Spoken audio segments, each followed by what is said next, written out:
Buenos días. El día de hoy terminamos Primera de Samuel. Y en este último capítulo pues vemos cuando muere Saúl. Y la verdad es que muere de una manera triste. Es dejado allí en el monte. Hay varias ciudades que son tomadas y hay varias cosas que ocurren en estos últimos días, lo cual es bastante triste. El contraste va cuando la palabra de Dios nos muestra a David. Es cierto, ellos habían sido saqueados, ellos habían sido vencidos, por decir así. Las mujeres habían sido tomadas, los hijos, y por una banda de ladrones, dice allí, de malhechores, ellos habían sido perjudicados. Pero la reacción de David y de sus hombres es llorar. Y ellos expresan este sentimiento de pérdida, ese sentimiento de impotencia por haber perdido a sus mujeres, a sus hijos y las cosas y que quemaron la ciudad donde ellos estaban viviendo. Pero después de esto, David lo que hace es buscar a Dios. Seguramente hay algún salmo que él escribió en este tiempo, pero él estaba dolido.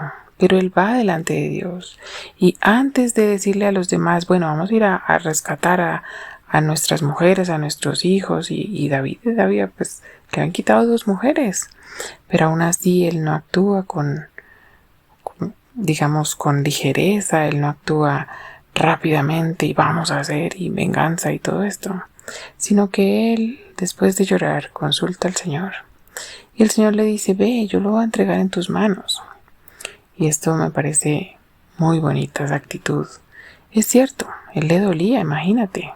Bueno, no había perdido una esposa sino 2. Aunque esto hoy en día no se ve tanto. Pero él había perdido familia también, seres queridos. La ciudad había sido quemada. Seguramente David no estaba bien respecto a esto. Pero él lo que hace es buscar a Dios. Y le pregunta a Dios, ¿tú quieres que vayamos a rescatarlos? ¿Puedo ir? ¿Tú estarás conmigo? Y Dios dice, sí, ve, yo voy a estar contigo. Y qué hermoso es ver esa actitud en David. Y esta actitud que él impone en los demás como líder. Él era el líder de todos los que estaban allí. Y él muestra lo que se debe hacer en un momento de dificultad y de tristeza. Y es justamente buscar a Dios. No niega que se pueda llorar. Mucha gente hoy en día dice, no, llorar no es de valientes. David no niega esto. David no niega el dolor que se sufre cuando los familiares están en dificultades. Pero David no se deja vencer por esto, sino que se anima, como dice allí. Se anima y va a pelear, pero antes consulta a Dios. Y esto es un bonito ejemplo para nosotros, ¿verdad?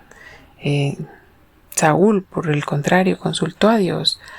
Bueno, consultó según él a Samuel. Quería consultar a Dios, pero por un camino muy equivocado. Él va y busca una divina y hace que venga Samuel y le engaña y no dice quién es. Y a Samuel le pregunta, uno no entiende bien estas cosas, pero este no era el camino de llegar a Dios. Él tenía allí el sacerdote. Él podía consultar a Dios a través del sacerdote, como estaba establecido.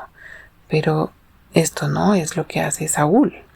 No es el camino que Saúl pone como ejemplo a sus seguidores, sino que él lo hace de otra manera y de una manera muy incorrecta. En cambio, David justamente marca esta diferencia y él sí consulta a Dios de una manera correcta. Manda a llamar allí el sacerdote, como ahí dice el efod, pero era el sacerdote, y a través de el medio correcto David se acerca a Dios y le clama a Dios. Y me imagino que él le dice, Señor, nos duele que nos han hecho esto. ¿Será que vamos a rescatar a nuestros seres queridos? ¿Tú estás con nosotros en esto? Y cuando él está seguro que Dios está con ellos en esta situación, en esta búsqueda, en esta, venganza, en esta batalla, entonces él va. Pero Saúl no hace las cosas de esta manera y al revés. Entonces yo creo que Dios dice que Saúl ya está ahí, está bien. Ya intentó, ya hicieron hizo lo que podía. Era el tiempo completo de Saúl. Y ya era momento de que reinara un rey diferente, que llevara al pueblo por un camino diferente, que mostrara al pueblo el temor a Dios y que mostrara quién era Dios, que mostrara la gloria de Israel cuando el general del ejército es Dios. Alguien que confía en Dios y que busca a Dios a pesar de su propio dolor, era alguien que debía dar ejemplo en Israel, que debía gobernar a Israel. Y justamente hoy en día se habla mucho de liderazgo y de coaching y de guiar a los demás, pero ¿será que un buen líder no es primero alguien que se humilla delante de Dios y que a pesar de sus propias circunstancias, y puede ser que sean dolorosas y tristes, busca a Dios y lleva a los demás a buscar a Dios en cualquier circunstancia en la que se encuentre? Este es el verdadero, digamos, líder, el que está de rodillas delante de Dios. Y a una persona de este mundo seguramente le parecería que un líder no está de rodillas, sino está al frente y con la cabeza en alto.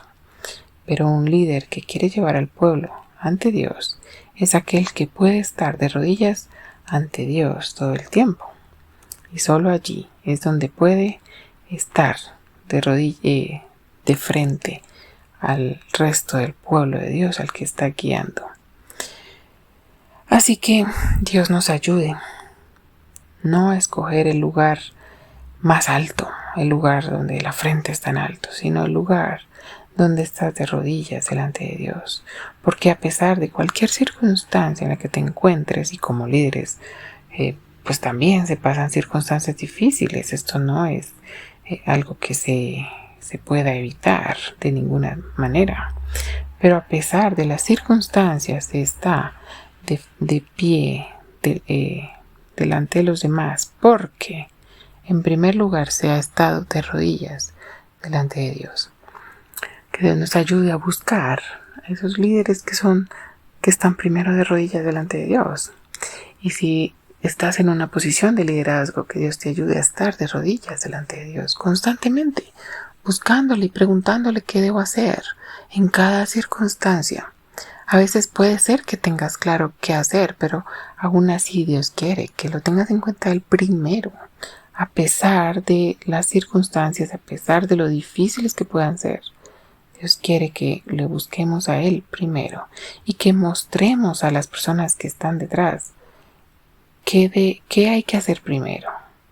Y que a pesar de lo que esté pasando, que se busque a Dios y se busque dejarse guiar por Dios, a pesar de que quizás lo tengas claro y que quizás sea eso lo que Dios quiere que hagas, pero que Dios sea el primero y sea el jefe, el general del ejército, quien va adelante. Solo así hay una victoria garantizada y sobre todo un ejemplo que queda en el corazón de todos los que te siguen como líder. Dios te bendiga este día.